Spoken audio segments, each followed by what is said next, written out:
This year, there was Talanoa Hufanga and Aaron Banks, two guys who were just pretty much relegated to the bench. More Banks than Hufanga as rookies. And then instantly inserted to the starting lineup day one of OTAs with no hesitation from the coaching staff. And they were solid. One was a solid starter. One was an all-pro. You got any potential guys who could do that this upcoming season? Well, I think that they're looking at I think people might initially think Jackson, right? Because he was their high draft pick. He had some sacks this year. Yeah. However, I've got some trepidation with him because, like, if you look at his sacks, all of his sacks, I believe, they all come on TE stunts. So, like, Ooh. yeah, there's. So he's coming to the inside? He's coming from outside inside. So there's an art to that. There's definitely an art to that. But the more important thing that you should be able to do or need to be able to do as a pass rusher is just beat your man. Win one-on-one. Right. And I don't know that he's been able to do that consistently. And I think that's probably why he didn't play towards the end of the year, because they felt like there were other guys do a better job of that.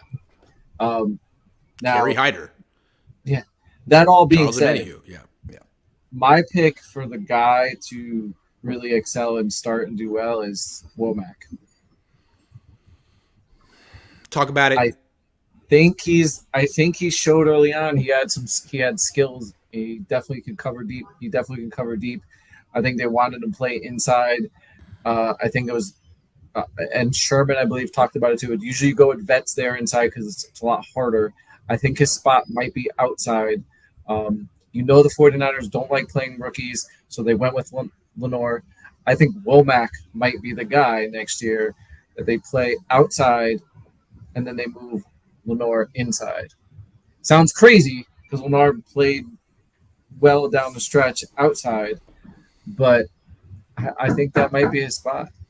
Yeah, or if they bring back Emmanuel Mosley, they could have Womack and Lenoir compete in the inside. That's an interesting call, though, because Womack looked good in the preseason. Didn't he? He had interceptions. Yeah. Yeah, he looked good. And he can cover downfield. It's not just the and they benched him for no reason. There was no play where he got beat where they're like, oh, you can't have that guy. Yeah. Whereas there were plenty of plays like that from Diamondor Lenoir who was allowed to work through them and improve. Right, and you got to remember, just because a guy played well at the end of the year doesn't mean that they're not going to bench him because Ambry Thomas. Yeah. Sorry, I beat you to it. It's true. Yeah, although that being said, I think it's pretty clear that Diamondor Lenoir, there is something he's sort of driven in a way that maybe I can't speak for Ambry Thomas, but it seems like Diamondor took that and Ambry sort of let him do it in a way that.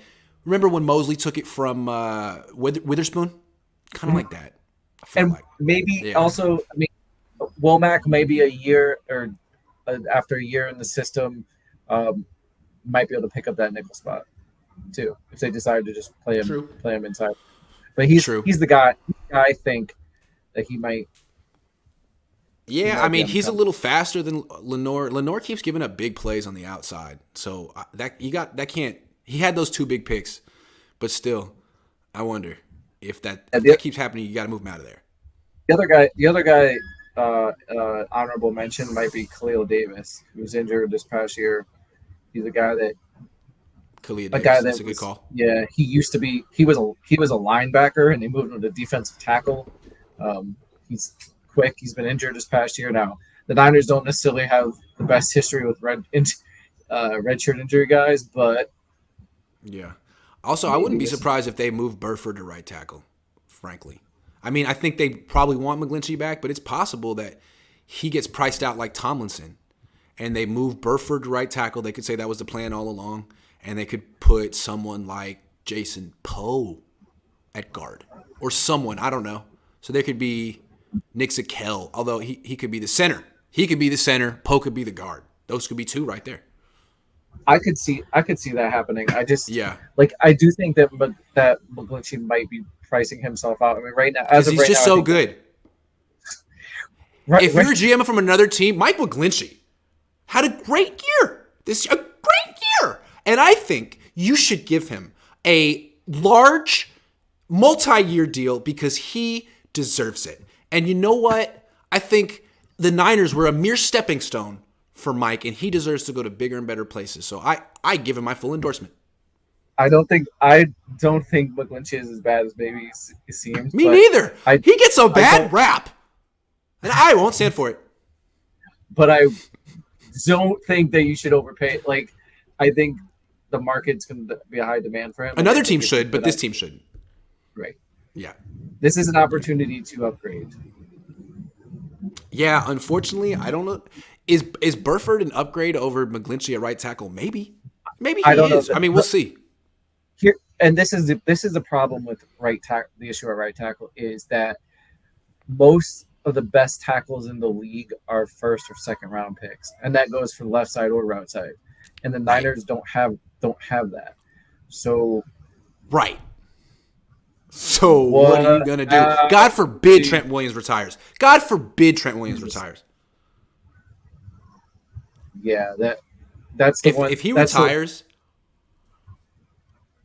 they can miss the playoffs. If he retires, if I'm Brock Purdy, I'm getting the surgery. I'm like, Surgery. I'm taking my time. I'm getting the surgery. Like, Oh man. Yeah, there would be a domino effect. Chris Kasarik, I'm going to Houston.